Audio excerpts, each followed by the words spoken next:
छेना खिलाबो है पलंग पर पियावाना।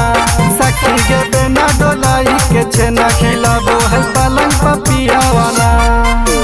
ले के सुतो है कोरा में हमारा भोर में गिरल ओने बिछौना एने तकियावाना। ले के सुतो है कोरा में हमारा भोर में गिरल ओने बिछौना एने तकियावाना। सखी के बिना डोलाई के छेना खिलाबो है पलंग पर पियावाना।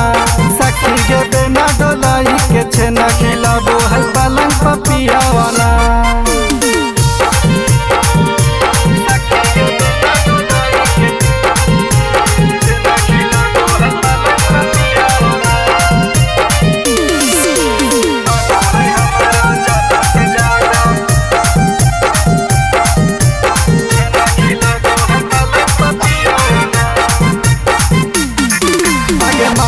हमारा जानो से ज्यादा बदले नहीं इरादा गे।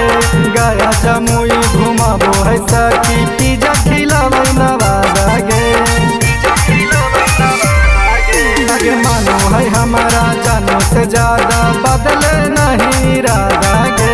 गया जमुई घुमाबो है सखी पिज्जा खिलाबो नवादा गे। आगे फरक हमारा अखिया दोनों उनके नाम से धूपुर धूपुर करो है जियावाना।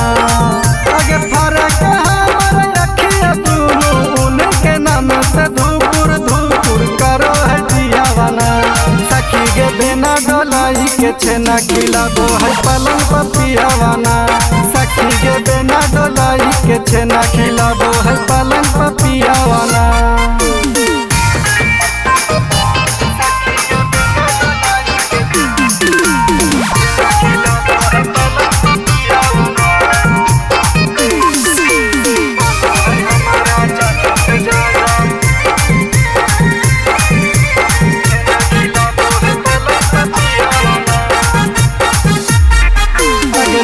है जाने मारी मुस्कान वाला मुआला लितला भगे।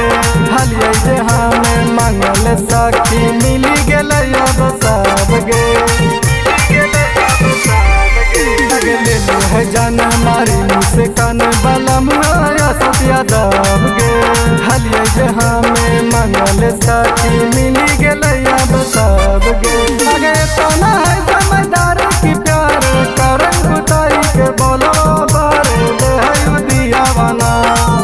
आगे तो ना है समझदार की प्यार करन गुताई के बोलो बारे दे है उदियावाना।